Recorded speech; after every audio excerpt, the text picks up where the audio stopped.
이 말라기 4장 5절 6절에 있는 말씀인 여호와의 크고 두려운 날이 이르기 전에 하나님께서 엘리야를 보내시겠다고 하는 그런 예언을 같이 읽었습니다. 그리고 그것이 부분적으로 사실은 마태복음 17장에 기록되어 있고 또 11장에 기록되어 있는 것처럼 침례 요한에게서 성취된 사실을 우리가 같이 보았습니다.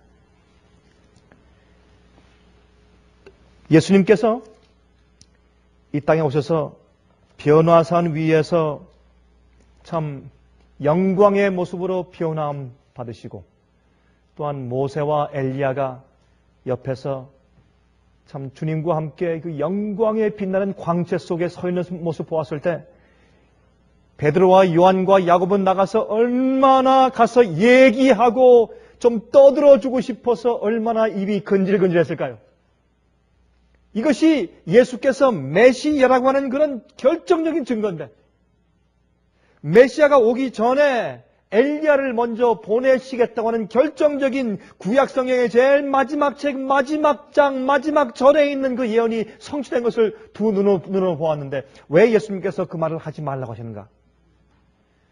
그것은 진리를 우리 마음 가운데 확신시키고 진리가 이해되도록 하기 위해서는 하나님께서 기적을 사용하지 않으십니다. 눈에 보이는 초자연적인 현상을 사용하지 않으시는 것을 알 수 있습니다. 하나님께서 우리 마음 가운데 조용히 성령으로 양심의 역사하시고 말씀하셔서 우리 마음이 컨빅션을 가지고 우리 마음이 확신을 가지고 말씀을 통해서 이해하고 확신이 되어서 성령께서 역사하심으로 마음이 뜨거워지게 해서 믿게 하시는 것이 주님의 구원의 방법인 것을 우리가 알게 되는 것입니다. 여러분, 베드로와 요한과 야고보가 그 놀라운 광경을 눈으로 보고 깜짝 놀랐지만은 그래서 그들이 믿음이 더 좋아지고 확신이 더 좋아져서 다시는 쓰러지지 않을 것처럼 느꼈지만 그러나 그것은 감정이고 눈에 보이는 그런 임프레션이고 그 임프레션이 그 인상이 지나간 다음에 또 똑같이 쓰러지고 똑같이 배반하고 똑같이 싸우고 나중에 예수님께서 겟세마네 동산에서 잡혀가실 때 그들이 자기 생명을 살리기 위해서 다 도망간 사실을 우리가 알 수가 있는 것입니다. 그러므로 눈에 보이는 것들은 눈에 보이는 그런 현시적인 일들은 우리를 구원할 수 없는 것을 우리가 이 말씀을 통해서 또 알 수가 있습니다. 그런데 여기에 그러므로 예수께서 말씀하기를 너희에게 이미 엘리야가 왔다가 갔는데 그를 구박하고 핍박하고 죽였다고 말씀했습니다. 그래서 그들이 바로 그 메시아가 오기 전에 주님께서 보내실 엘리야는 다른 사람 아닌 침례 요한이었다는 사실을 그들이 깨닫게 되었다고 성경은 말씀하고 있습니다. 그런데 이 침례 요한은 부분적인 그 예언의 성취였고 진짜 말라기 4장 5절과 6절에 말씀하고 있는 진짜 여호와의 크고 두려운 날에 하나님께서 엘리야를 보내서 자녀들의 마음을 아비에게로 돌이키고 아비의 마음을 자녀들에게 돌이켜서 다시 reconciliation, 하나님과 당신의 백성 사이에 정말 참된 화목의 경험, 진정한 구원의 경험이 있고 진정한 회개의 경험이 있도록 하는 그런 부흥과 개혁의 기별을 전하는 엘리야를 보내시겠다는 이 예언은 사실 우리가 살고 있는 마지막 시대에 이루어져야 하는 것입니다. 여러분, 요엘서에 있는 그 예언을 베드로가 설교하면서 사도행전에 자기 시대에 지금 많은 남녀노소가 지금 꿈을 꾸고 이상을 보며 예언을 말하고 하는 그런 성령의 특별한 역사에 대해서 적용시키면서 그것도 사실은 그 당시에 부분적으로 적용되었었습니다. 언제? 오순절날 성령 받을 때. 그 일이 앞으로 추수 때 세상 마지막 바로 우리가 사는 이때 반드시 이루어져야 할 그런 예언들인 것입니다. 여러분, 구약 성경에 있는 예언들은 예수님의 초림 때 다 이루어졌다고 보지만 그러나 그 중에서 정말 실제로 이루어져야 할 그런 관건들은 우리가 살고 있는 세상 마지막 시대에 있는 것을 우리가 압니다. 여러분, 구약 성경에는 예수님의 초림에 대한 예언도 있고 예수님의 재림에 대한 예언도 있고 예수님의 삼림에 대한 예언이 구약 성경 가운데 다 들어있는 것을 우리가 알고 있는 것입니다. 그래서 성경에 있는 66권의 모든 예언들과 모든 말씀들이 총체적으로 전부 하나로 다 합쳐져서 하나의 빛, 하나의 진리로 전부 다 연합되어서 그것이 하나로 우리가 살고 있는 이 시대에 예수께서 오시기 바로 직전에 다 이루어진 다음에 예수께서 오시는 것입니다. 여러분, 제가 이미 말씀드렸지만은 진리는 빛은 원래 하나님께서 성도들에게 온전히 주신 빛이 마지막에 완전히 다 회복이 됩니다. 그러면 완전히 회복된 진리가 이 땅에 6천년 동안 살아온 모든 인간들, 아담 때부터 모든 인간들을 심판하고 구원하는 표준과 크라이테리아가 그 기준이 되지 못합니다. 왜냐하면 이 빛은 점진적으로 회복되었기 때문에 그 마지막에 완전하게 회복된 진리의 빛을 각 모든 사람들에게 심판의 기준을 삼는 불공평한 것입니다. 사람들이 몰랐기 때문에, 어떤 시대는 알지 못했기 때문에. 그러므로 하나님께서 그 시대마다 그 사람의 양심과 마음을 깨우치고 그들을 깨닫게 하시고 또한 그들의 마음속에 있는 것을 폭로시켜서 드러내시는 현대 진리의 빛을 주셨어요. 매 시대마다 현대 진리가 있었습니다. 그러나 맨 마지막 시대에 왜 그러면 이 진리를 전부 회복할 필요가 왜 있느냐 말입니다. 만약에 그 시대마다 준 적은 빛들을 가지고 그들의 마음이 심판받고 그들이 믿는 믿음의 그 진정한 동기가 폭로되어서 주님께서 심판하시고 구원하신다면, 그러면 거기에서 다 그렇게 구원하시고 말지 무엇 때문에 진리를 구태여 그렇게 어렵게 끝때까지 참고 기다리셔서 모든 진리가 전부 다 회복될 때까지 기다리셨다가 주님께서 이 세상 역사를 끝마치시냐 말입니다. 그 이유가 여기 있습니다. 그 이유는 하나님의 백성들 교회가, 여러분 교회를 성경에서 맨 마지막에 요한계시록에 14만 4천이라고 표상합니다. 또한 그들은 12지파에서 나온다고 표상합니다. 그것은 하나님께서는 12이란 숫자는 12지파라고 하는 것은 완성된 하나님의 나라, 국가를 말하는 것입니다. 여러분, 하나님께서 이스라엘 백성들에게 율법을 주시면서 너희가 내 말과 내 언약을 지키면 너희가 나를 위한 이 세상에서 거룩한 나라와 제사장 나라가 된다고 했습니다. 내가 너희의 하나님 되고 너희는 내 백성 된다고 했습니다. 그러면 하나님께서 항상 이 지구를 한 나라로 취급하십니다. 아담과 해와를 온 이 지구의 대표로 취급하십니다. 해와가 먼저 범죄했지만 하나님께서 아담을 꾸짖으시고 그 집안의 그 나라의 이 왕국의 대표인 아담이 범죄한 것으로 간주하셨습니다. 그러므로 하나님께서는 이 세상에 있는 백성들 취급하실 때 이 상징적으로 이 성경에서 나라, 킹덤, 왕국으로 보십니다.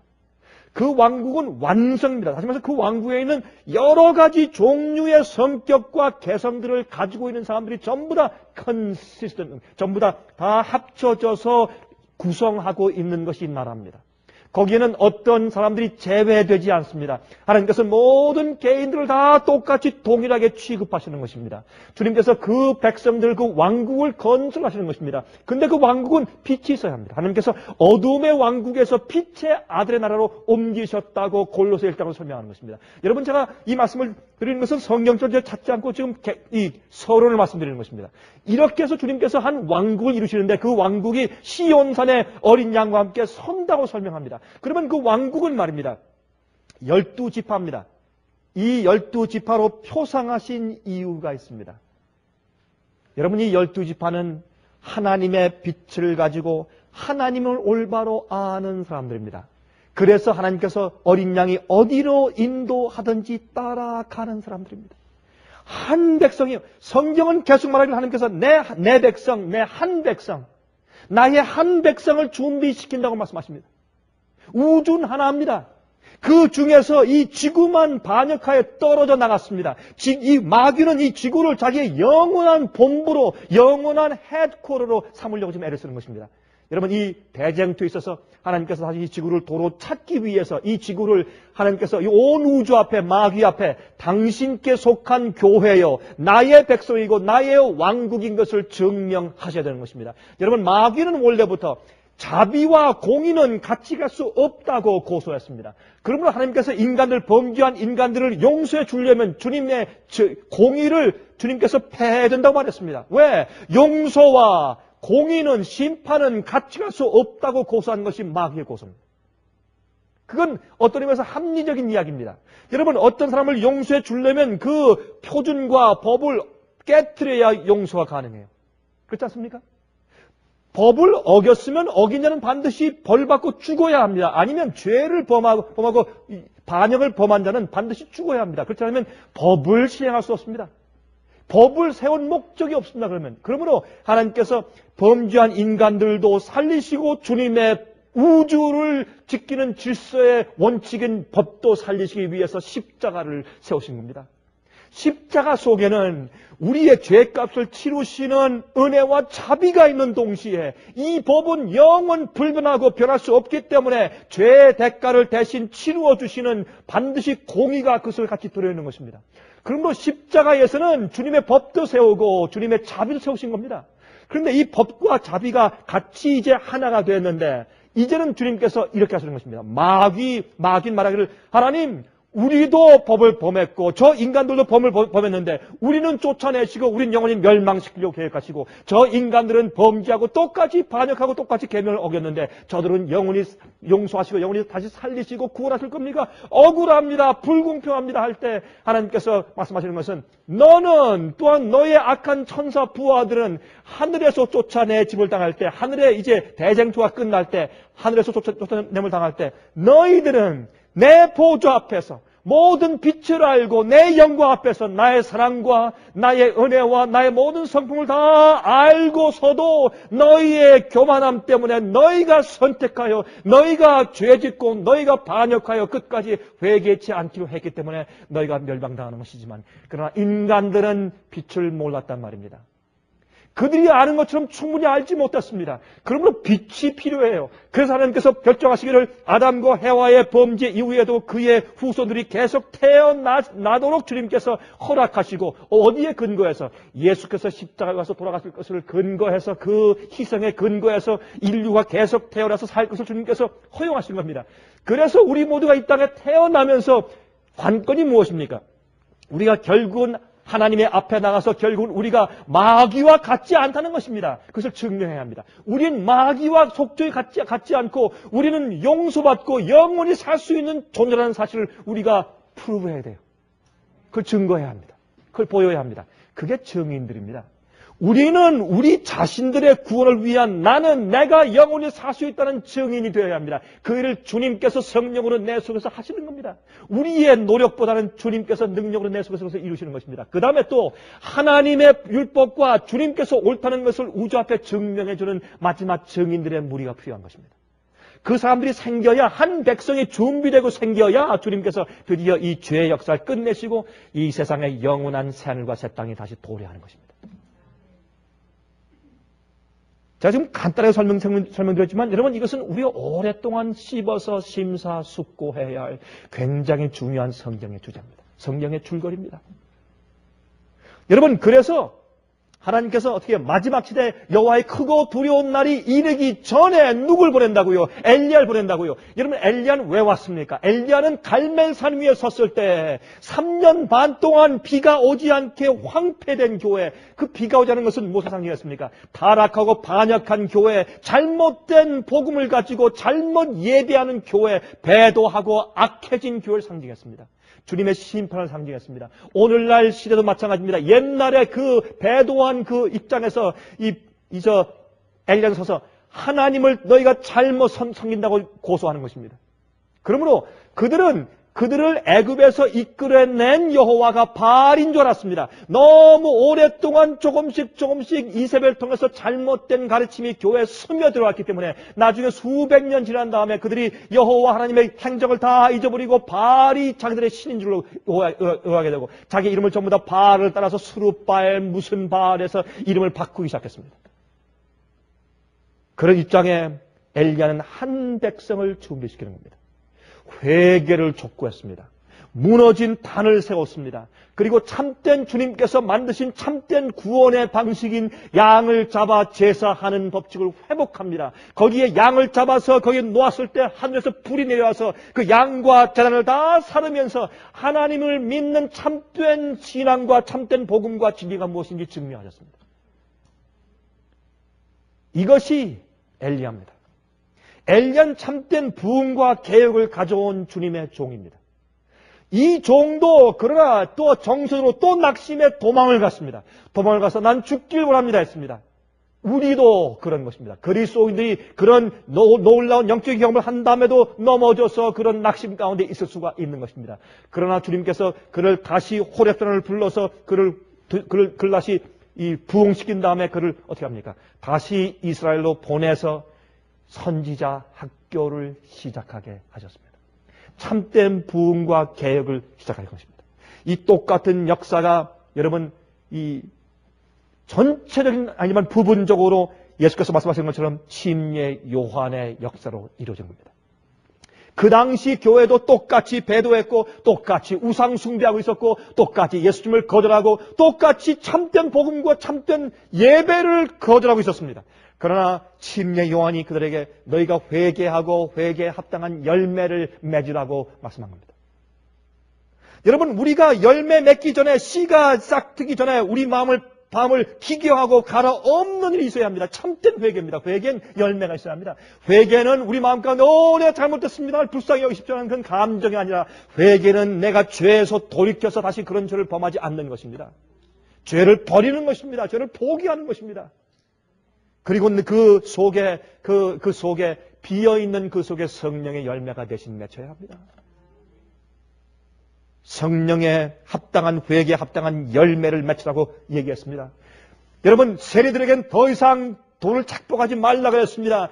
군인들에게는 더 이상 강포를 행하지 말라 그랬습니다. 또한 교회 지도자들이 인기를 얻기 위해서 무언가 알아보기 위해서 왔을 때 너희는 독사의 자식들이라고 곧바른 증언을 했습니다. 그런 것 때문에 교회에서 미움당해서 그는 죽었습니다. 그러나 그는 개혁자요 부흥가였습니다. 이게 엘리야가 와서 한 일인데, 근데 그 당시에 엘리야가 왔다가 간 것을 교회가 몰랐단 말입니다. 예수님께서는 그가 엘리야였다. 귀 있는 자는 들을지어다. 너희 눈이 있으면 떠서 똑바로 보라 그랬습니다. 그러므로 진리라고 하는 것은 어떤 기적을 보면서 예수님께서 변화산에서 영광스럽게 변화되고 엘리야가 내려오고 모세가 내려오고 보라 이게 증거다. 이런 초자연적인 눈에 보이는 그런 기적들은 우리를 변화시키거나 회개하거나 또한 우리에게 확신을 주지 못하는 것입니다. 그것은 잠깐 동안 우리 마음에 끼치는 인상일 뿐입니다. 그러므로 우리도 현재 무엇을 보아야 하는가? 우리도 현재 지금 엘리야들이 세상의 타락한 교회와 잘못된 복음과 잘못된 진리에서 어둠 가운데 헤매고 있는 백성들에게 참되게 회개하고 하나님께 대한 올바른 경배와 예배를 드리라고 하는 참된 기도를 보내고 있는 엘리야들이 누구인지를 우리가 볼 수 있는 눈이 있어야 합니다. 우리 요엘 2장을 보십시다. 이제 요엘 2장 31절을 먼저 보십시다. 요엘 2장 31절. 여호와의 크고 두려운 날이 이르기 전에 해가 어두워지고 달이 핏빛같이 변하려니와. 그렇죠? 여기 보니까 여호와의 크고 두려운 날이 이르기 전에 해가 어두워지고 달이 변하는 일이 있습니다. 그런 징조가 있습니다. 3장 15절입니다. 요엘서 3장 15절. 해와 달이 캄캄하며 별들이 그 빛을 거두도다. 14절 그 앞에 절 보십시다. 사람이 많으며 판결 골짜기에 사람이 많으며 판결 골짜기에 여호와의 날이 가까우미로다. 그러므로 여기에 말라기 4장 5절 6절에 있는 여호와의 크고 두려운 날이 이르기 전에 하나님께서 엘리야를 보낼 것이라. 그래서 당신의 백성들을 하나님께 다시 다시 끌어올 텐데, 다시 돌이킬 텐데, 그것이 의인의 슬기로 돌아오게 하는 것입니다. 어제 우리가 읽었지만은 다니엘서 12장의 말씀 보면 의인의 슬기로 돌아오는 것은 의로워지는 것입니다. 의로운 경험을 하는 것입니다. 의인은 옳은 일을 행하는 것이 의입니다. 의인은 예수님께서 우리 죄를 용서하시고 주님의 의의 옷을 씌우시는 것만 말하는 것이 아닙니다. 여러분, 하나님께서는 우리를 의롭게 인정하실 때 의롭게 인정하시는 하나님께서 또 의롭다 함을 얻으시는 겁니다. 온 우주가 볼 때 주님께서 그 사람을 용서하시고 영원히 데려와서 이 우주에 살게 하시는 것은 주님의 판단이 의롭습니다 라고 해서 주님께서 그 사람을 의롭게 하신 당신의 판단을 의롭다고 우주가 인정해 주는 것입니다. 그러면 로마서 3장을 말하기를 주님께서 우리를 의롭게 하시고 또 의롭게 하는 자이신 주님 자신이 의롭다함을 받게 하기 위해서 이 일을 하신다고 설명하고 있는 것입니다. 바울은. 우리가 성격이 별로 좋지 않은 사람을 그저 결혼시키기 위해서 되다가 이 여자가 얼마나 일도 잘하고 아름답고 성품 좋고 참 신앙 좋고 최고라고 해서 갖다 붙여서 결혼시켜 놓은 다음에 나중에 그 여자의 잘못된 품성이 드러나고 폭로되면 중매장이의 의는 그건 의가 아니라 거짓말 한 것으로 드러나는 것입니다. 그러므로 하나님께서 우리를 구원하시려 결정하신 그 결정이 영원히 의롭다고 판단받아야 됩니다. 그러므로 하나님께서 먼저 백성들의 마음을 갈아엎고 기경하고 회개시키고 의에 합당한 열매를 맺고 정말 하나님을 만날, 주님을 얼굴과 얼굴을 대면서 만날 그런 한 백성을 준비하기 위해서 엘리야를 보내는 거예요. 엘리야 보내는 거예요. 그런데 이 엘리야가 오늘 올 때 여호와의 크고 두려운 날은 무슨 날인가? 심판날인 것을 우리가 요엘서를 통해서 볼 수 있어요. 심판날인 것을 심판날. 예수께서 오셨을 때도 초림을 통해서 일단 심판이 됐습니다. 그 당시 교회. 왜요? 예수님을 메시아로 거절하는 사람들은 은혜 시간이 끝나고 심판받는 것입니다. 그들의 다가온 빛을 그들이 어떻게 수용하는가 하는 그들의 응답 태도에 따라서 그들의 운명이 결정지어지게 되는 것입니다. 그들 은혜 시간이 끝났어요. 심판받았어요. 모든 시대마다, 모든 각 시대마다, 모든 각 개인들은 자기들이 이해하고 받는 빛에 따라서 심판을 받아오고 있습니다. 그러므로 이 심판날이 오기 전에 하나님께서 엘리야를 보내는데 이 심판날은 예수님께서 초림하실 때보다 재림하실 마지막 시대를 더 많이 말하고 있는 것이라 말입니다. 그래서 말라기 4장 5절과 6절에는 그 예언은 우리가 살고 있는 이 마지막 시대, 예수께서 재림하시기 바로 직전에 살고 있는 이 시대를 두고 한 말인 것을 우리가 알 수가 있다 그 말입니다. 여러분, 또한 마태복음 24장에 보면 큰 환란 직후에 무슨 일이 있습니까? 예? 해가 어두워지고 달이 피피처럼 변하고 피얼들이 떨어지고 이것이 다 같은 맥락의 얘기입니다. 그러므로 이 예언은 엘리야가 먼저 오겠다는 예언은 그것은 예수님께서 재림하시기 직전에 있는 사건을 우리가 더 잘 알 수 있다 그 말입니다. 흥미있는 것은 엘리야 시대에 3년 반 동안 비가 오지 않았습니다. 그렇죠. 3년 반 동안 비가 오지 않은 다음에 엘리야가 나타났습니다. 예수님께서 3년 반 동안 공생을 하셨습니다. 그 예수님께서 3년 반 동안 공생에 하시기 전에 엘리야가 왔습니다. 옛날 엘리야도 3년 반 동안 비가 오지 않은 다음에 갈멜산 위에 섰지만은 3년 반 전에 엘리야가 아합궁에 들어가서 3년 반 동안 비가 오지 않을 것이라고 경고했습니다. 그렇죠? 그러므로 3년 반 예수님의 공생에 시작하기 바로 전에 침례 요한이 왔어요. 엘리야가 왔어요. 왔다가 경고하고 갔는데 그들이 알아보지 못했습니다. 여러분 아십니까? 성경의 예언 가운데서 중세기의 암흑시대 환란, 교황권의 핍박시대가 얼마라고 예언합니까? 몇 년이라고요? 3년 반. 3년 반, 42달, 1260일, 그것을 예언으로 해석해서 1260년 아닙니까? 그렇죠? 1260년은 3년 반이에요. 그 3년 반이 시작할 그 당시에 이 광역교회에 정말 이것은 주님의 뜻이 아니라고 외치는 광역교회 개혁자들이 원래 있었습니다. 끝난 다음에도 있었습니다. 3년 반 동안에 엄청난 배도가 있었습니다. 그러므로 538년에 교황권이 완전히 확정된 시대부터 1798년도에 블란세의 버티어 장군에 의해서 칼침을 맞은 이 바오로 피우스 6세가 그 칼을 맞고서 끌려가서 불란서의 감옥에서 죽게 된 1798년이 된 그 이후부터 말세가 시작되고 그 이후에 누가 온다고요? 그 이후에 엘리야의 기별이 이 세상에 도래한다고 말씀하는 것입니다. 심판을 경고합니다. 하나님 만날 날을 위해서 준비하라고 말하는 것입니다. 여러분 여기 흥미있는 것을 좀 보십시다. 그러면 또 요한계시록 13장을 보세요. 요한계시록 13장. 요한계시록 13장을 보시면 여기에 13절이라는 말씀이 있죠. 요한계시록 13장 13절에 큰 이적을 행하되 심지어 사람들 앞에서 무엇이? 불이 하늘로부터 땅에 내려오게 하고, 여러분 성경 가운데서 땅에 불이 내려온 그런 역사가 있습니다. 그 역사가 바로 엘리야가 경험한 갈멜산의 대길 아닙니까? 그렇죠? 그러므로 마지막 시대 요한계시록 13장에 바로 마지막 시대 주의 참 백성들과 짐승의 세력과 싸우게 될 때 세상의 주의 참된 백성과 배도한 사람들과 사이에서 큰 전쟁이 있을 때 그때 있는 사건의 표상이 엘리야의 표상이에요. 하늘에서 불이 내려온다는 표상입니다. 이것은 무엇을 의미합니까? 마지막 시대에 엘리야의 미션, 엘리야의 사명이 성취되고 있는 것을 설명하고 있는 것입니다. 엘리야의 일. 여러분, 누가복음 1장에 우리가 읽었지만은 그 가브리엘 천사가 설명하기를 이 아이는 앞으로 침례 요한은 엘리야의 심령과 권능으로 엘리야의 능력과 심령을 가지고 나와서 외칠 것이다.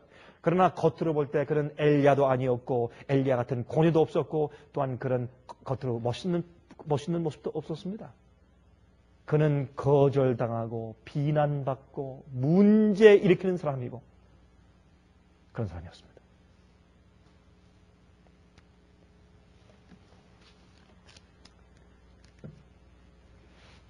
여러분, 침례 요한은 천국이 가까웠다고 말했습니다. 천국은 은혜 왕국이 가까웠다고 설명한 것이죠. 여러분, 홍수 전에 노아의 회개 기별이 있었습니다. 예수님의 초림 때 침례 요한의 회개 기별이 있었습니다. 예수님의 재림 전에 세 번째 엘리야의 경고의 사역이 있어야 합니다. 여러분, 디셉 사람 엘리야의 기별 좀 보십시오. 옛날 디셉 사람 엘리야의 원래 오리지널 엘리야의 기별. 첫 번째, 이스라엘 백성들이 배도하였고 하나님의 계명을 버렸기 때문에 회개하라고 촉구하는 것입니다.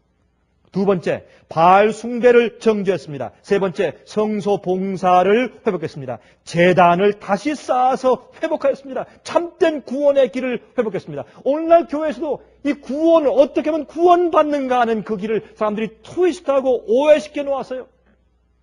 옛날 예수님께서 이 땅에 초림하셨을 때 유대교회 안에 어떻게 하면 구원 얻는가 하는 참된 구원의 복음이 잘못 곡해되어 있었습니다. 지금도 마찬가지입니다. 참된 복음의 기별이 잘못 곡해되어 있습니다. 여러분, 요한계시록 14장 6절부터 12절까지 세 천사 날아가면서 지금 전파하는 그 기별이 세상을 향한 마지막 경고와 은혜와 자비의 기별로 등장하고 있어요. 거기에 제일 먼저 첫 번째 천사가 말하기를 영원한 복음을 가져다면서 영원한 복음. 근데 그 복음을 참된 주님의 복음은 뭡니까? 주님께서 인간을 어떻게 구원하시는가는 방법에 대한 설명이 복음이에요. 그렇죠? 그 복음이 잘못되어 있으면 사람들이 잘못된 평안을 가지고 살다가 멸망해요. 주님 날 모르십니까? 내가 주님 위해서 선제노릇 했고 내가 병 고치고 권능을 했는데 날 모르십니까? 내가 너를 도무지 알지 못하니 내게서 떠나가라. 그렇잖아요? 복음을 몰랐어요. 옛날 유대인들도 복음을 몰랐습니다. 옛날 엘리야 시대에도 교회가 하나님을 어떻게 예배하며 어떻게 구원받는지 복음을 오해하고 잘못 가르침 받아서 어두워져 있었습니다. 배도한 시대였습니다. 그때 필요한 것이 엘리야였습니다. 예수님의 초림 당시도 복음이 잘못 곡해되어 있을 때 참된 회개의 열매를 맺으라고 참된 회개와 참된 의의 기별을 전한 기별자가 침례 요한이었습니다. 그렇다면은 여호와의 크고 두려운 날이 이르기 바로 직전에 이르러야 할 또한 해야 할 엘리야가 누구며 그들의 사명이 무엇입니까? 참된 의의 기별과 참된 복음을 올바로 해석해서 가르치는 일을 하는 것이 엘리야의 사명의 사업입니다.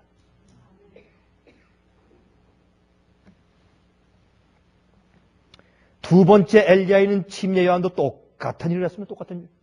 침례 요한도 구원의 참 도리인 보라 세상 죄를 지고하는 하나님의 어린 양이라고 예수님을 소개했습니다. 그것이 참된 성소 제도였기 때문에 그들은 그 전까지 계속 양을 잡아서 제사드리 왔더라도 그의 아버지와 할아버지와 고조, 증조 할아버지도 계속 성소에 와서 양을 잡아서 제사했으면 구원받았기 때문에 나도 그저 양만 가져오면 되겠지 하면 더 이상 안 됩니다. 왜? 예수께서 오셨기 때문에. 새 빛은 과거의 옛 빛을 무시하지 않아요. 새 빛은 과거의 빛을 더 밝게 비춰주는 일을 합니다. 여러분, lesser light과 better light, lesser light과 brighter light, 아니면 brighter light, more light 그렇게 말하지 않습니까? 영어로? 그러면 적은 빛과 큰 빛, greater light, lesser light. 그러면 큰 빛이 올 때, 새로운 현대 기별이 올 때 그것은 과거에 있는 적은 빛을 캔슬하고 무시하고 없앱니까? 아닙니다. 그 적은 빛은 적은 이해였기 때문에 더 큰 빛으로 인도하는 것입니다. 더 깊은 이해입니다. 더 큰 이해입니다. 그러므로 그들은 사실은 성소 제도는 앞으로 겸손하게 어린 양처럼 오실 예수 메시아를 받아들일 준비를 시키는 제도였습니다. 그것을 상대로 믿고 구원받았죠. 그때 참 어린 양이신 예수께서 오셨을 때 그들이 정말 겸손하고 정말 진리를 찾는 사람들이고 정말 주님께 경건하게 마음을 열고 회개한 사람들이라면, 다시 말해서 엘리야로 예수님이 오실 그 길을 미리 예비하고 첩경을 예비한 침례 요한의 회개의 기별을 듣고 회개한 사람들만이 예수님을 메시아로 받아들였습니다. 맞습니까? 그러므로 마지막 시대에도 엘리야의 참된 의의 기별과 참된 회개의 기별과 참된 복음을 가르치고, 그 복음을 마지막에 어떻게 설명합니까? 영원한 복음을 거절했을 때 무너졌도다 무너졌도다 큰 성 바벨로니오, 교회가 그 복음, 참된 복음을 오해하고 쉬운 복음으로, 희생치 않는 복음, 자기를 굴복하지 않는 쉬운 복음으로 떨어졌을 때, 믿으면 다 된다고 그런 통속적인 믿음으로 떨어졌을 때 그 교회가 바벨론이 되는 것입니다. 그렇게 믿게 된 복음을 잘못 믿으니까 온갖 잡종 거짓 가르침이 교회에 잔뜩 들어와서 가증한 새와 귀신이 모이는 장소가 되었다고 성경은 말하는 것입니다. 그러면 그 속에서 어떻게 해요? 참된 주의 백성들이 올라오는데, 그 백성들의 특징이 무엇입니까? 성도의 인내가 여긴나니 저들은 하나님의 계명과 예수 믿음을 지키는 자니라.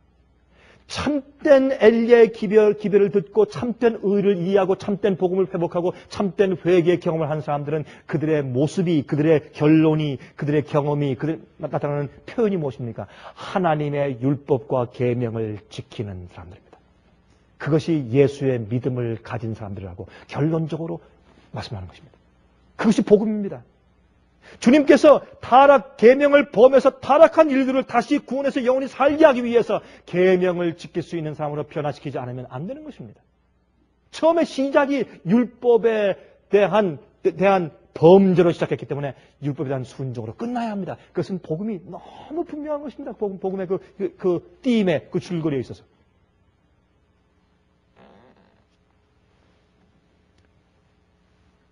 여러분, 이것이 마지막 시대 엘리야가 일어나서 하고 있는 일입니다. 그러나 옛날에 엘리야가 무시당하고, 어떻게, 이스라엘의 트러블 메이커, 내가 이스라엘을 괴롭게 하는 자냐, 그런 취급당했고, 침례 요한도 인정받지 못하고 목 잘려 죽임을 당했고, 마지막 시대 엘리야의 사업도 그렇게 취급당하는 것을 우리가 아는 것입니다.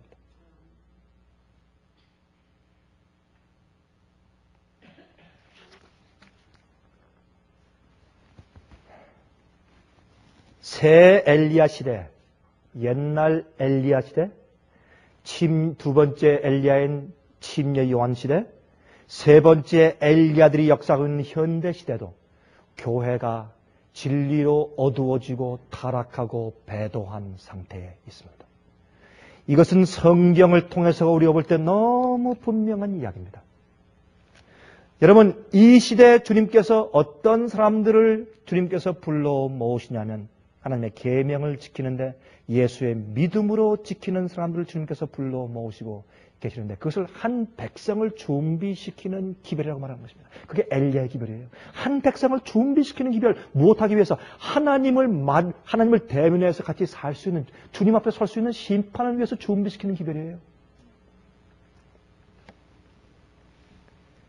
여러분, 율법은 순종을 요구해요. 율법을 행하는 자가 의롭다고 성경은 말하고 있습니다. 그런데 문제는 우리가 우리가 의를 행할 능력이 우리 속에 없는 것입니다. 그래서 이 율법 외에 다른 의를 주셨는데, 그것은 예수 그리스도를 믿는 의입니다. 근데 그 예수를 믿는 의가 우리 속에서 계명을 불순종 계속 할 수 있는 면허증을 주는 것이 아니라 그 말이에요.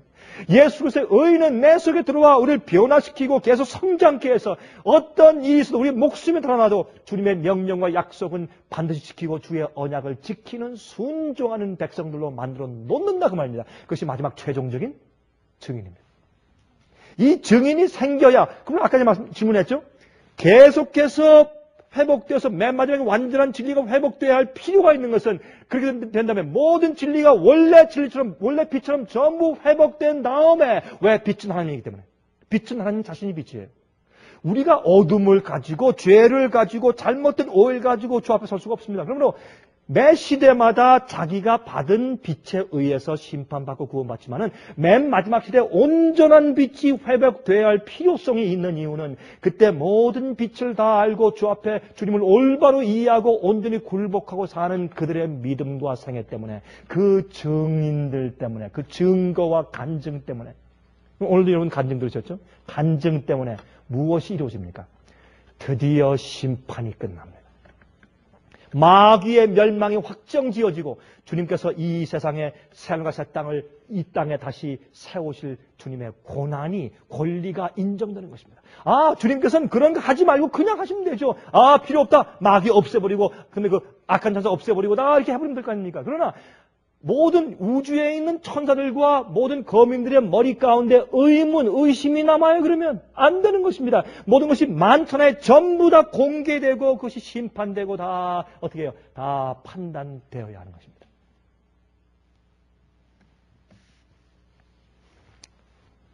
이것이 믿음으로만 가능합니다. 의인은 그래서 믿음으로 산다고 말했습니다. 믿음으로 의를 얻고 믿음으로 구원받는 것뿐만 아니라 the just shall live by faith. 믿음으로 shall live.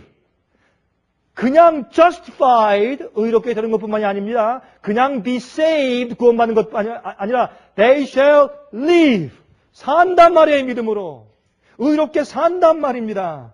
성경은 한 번도 우리가 회개하고 구원받은 사람이 주의 말씀을 순종하는 일을 할 필요 없이 불순종해도 괜찮다고 하는 면허증을 준 적이 한 번도 없는 것입니다.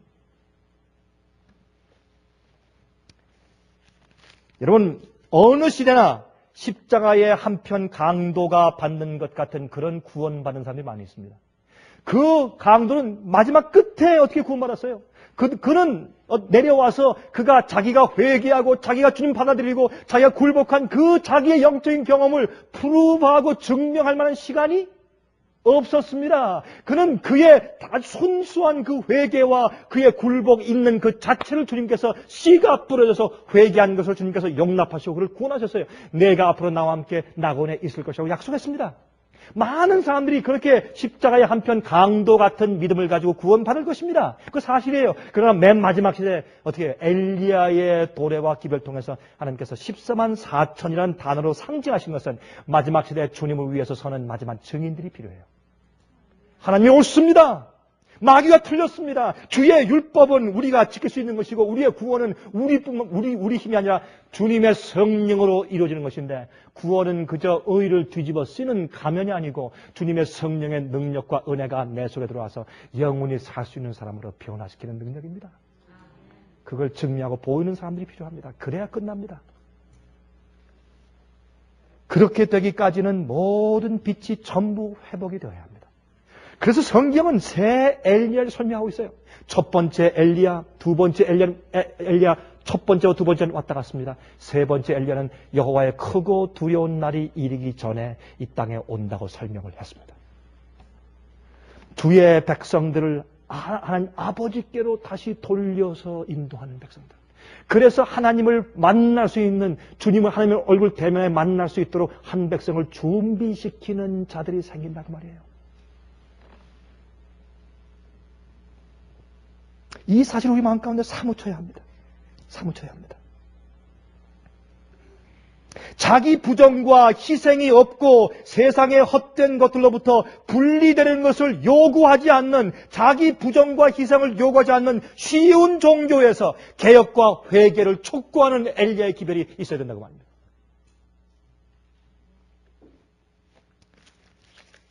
자, 이제 여기는 말씀 좀 읽어드리겠습니다. 이것은 Christ Object Lessons,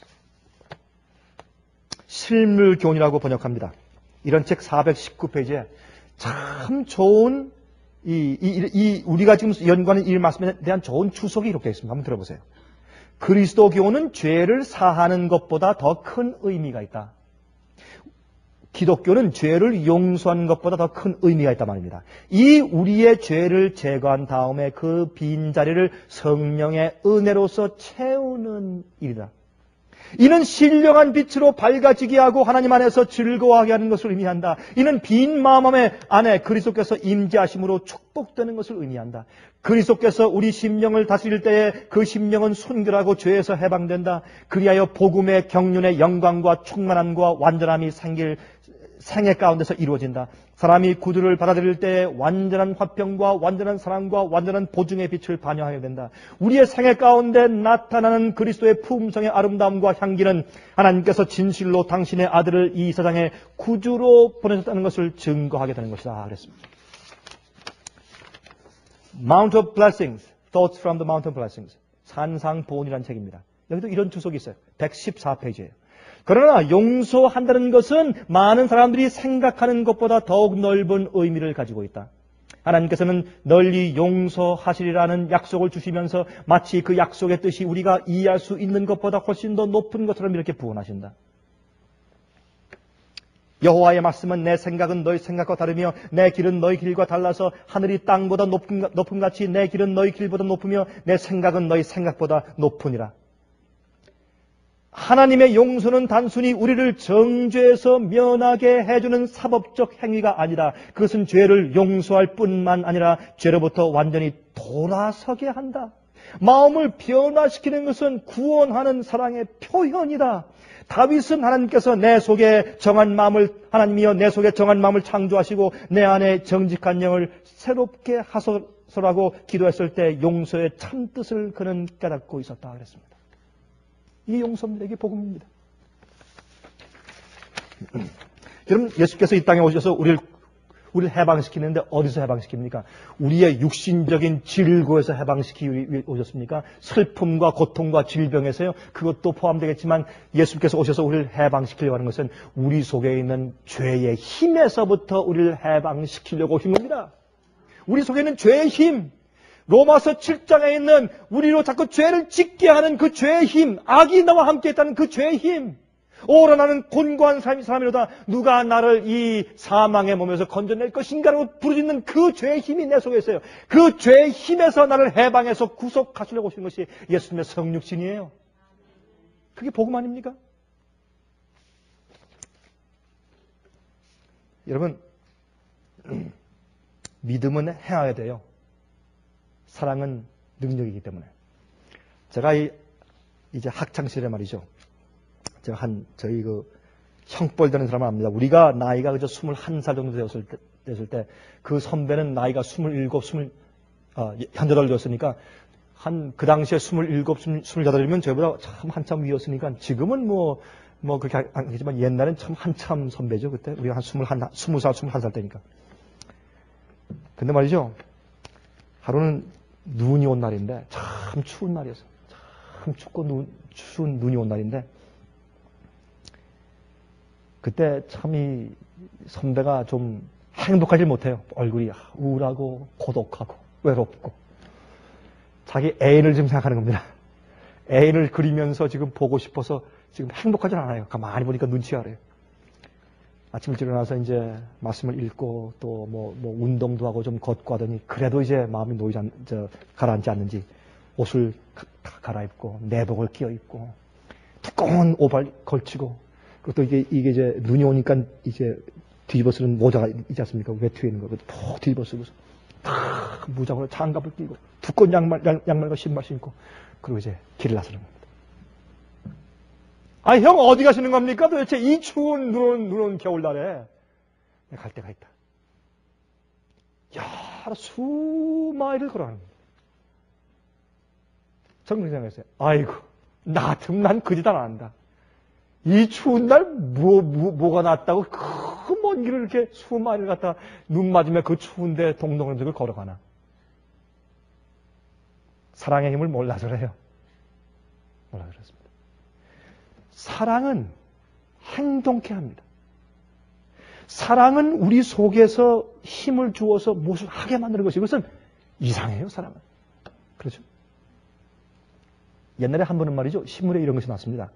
한 5피트 정도의 키를 가진, 아주 적은 키를 가진 어머니인데, 절대 강한 어머니가 왔는데 그 어머니가 자기 어린 아이가 차에 깔렸어요. 그걸 보고 엄청 뛰어가서 자기도 모르게 차를 먼저 들었어요. 차를 들었어요, 이렇게. 그 적은 어머니가.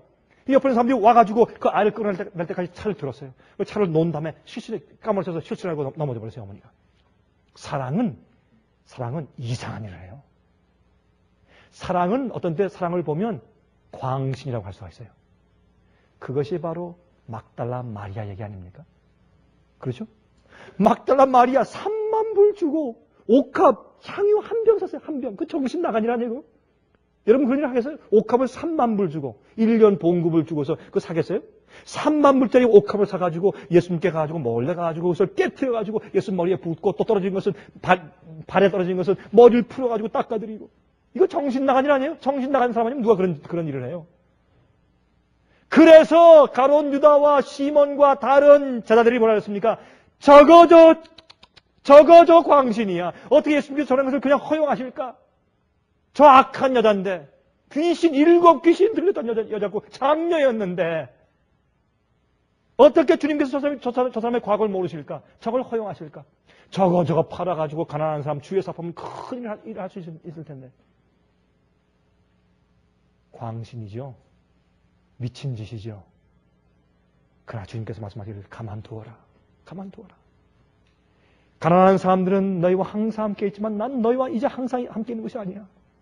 앞으로 내 복음이 전파될 때 이 여인의 행적도 복음과 함께 세상 전체에 전파될 것이라고 예수께서 약속하셨어요. 그게 복음이에요. 복음은 주님께 대한 사랑은 우리 속에서 온 마음과 뜻과 정성을 다해서 주님께 무엇을 하게 만들어요. 순종케 하고 주님의 뜻대로 살게 만들고 이게 복음이에요. 우리 마음속에 주님을 기쁘시게 하고 싶은 사랑이 없기 때문에 자꾸 곁길로 나가는 겁니다. 난 원래 이런 사람이니까 난 원래 우리 어머니가 그랬고 우리 아버지가 그런 사람이었어. 난 타고난 게 원래 이래. 난 태생이 그러니까. 핑계하지 마십시오. 태생이 어디 있어요? 태생. 하나님을 모르는 사람들도 담배 끊고 술 끊고 잘해서 변하는 사람들 많이 보았어요. 하나님을 모르는 사람들도. 우리 마음 가운데 문제는 예수님의 손을 놓는 것이 문제고 주님에 대한 사랑과 은혜와 감사가 우리 속에서 철철 넘쳐흐르지 않는 것이 문제지 무엇이 핑계가 있겠어요, 여러분? 복음과 구원은 성경대로 믿어야 합니다. 주님께서는 우리 속에 있는 죄의 힘에서 우리를 건져내고 해방시켜 주시기 위해서 오신 것입니다. 우리 마음 가운데 주 앞에 무릎 꿇고 주님 내 마음에 냉랭함이 있고 내 마음 가운데 죄의 힘이 있고 난 어떻게 할 수가 없습니다. 주님 날 구원해 주십시오. 하나님. 사람들이 원하는 심정으로 무릎 꿇고 주 앞에 부복하고 기도해 보세요. 왜 해방이 없나? 왜 순종할 수 없나? 한번 해보세요, 여러분.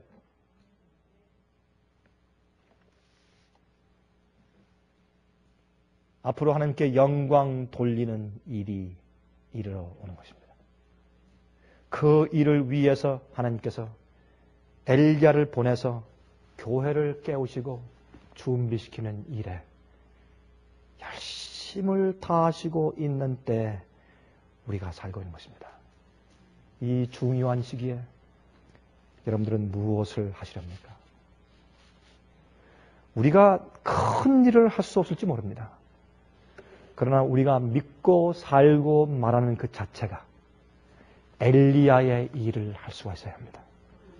여러분들이 10,000명을 구원할 수 없고 100명을 구원할 수 없을지라도 여러분 믿고 살고 말하고 쓰고 하는 모든 여러분의 생애 자체가 여호와의 크고 두려운 날이 이르기 전에 한 백성을 준비하는 엘리야의 일을 하고 있어야 합니다. 주님께서 우리를 그렇게 사용하시기를 간절히 바랍니다. 하늘에 계신 우리 아버지, 우리가 간절하게 간구하오니 주의 성신을 통하여서 하나님의 사랑을 저에게 부어주시옵소서. 그래서 우리 속에 없는 의가 싹트게 해주시고 주의 말씀을 순종하고 따라가는 길이 짐이 되지 않게 해주시며 즐겁고 감사하게 해주시옵소서. 주여 우리 마음속에 무엇이든지 할 수 있고 어린 양이 어디로 인도하든지 따라갈 수 있는 그러한 소원을 우리 마음속에 두셔서 행하게 해 주시옵소서.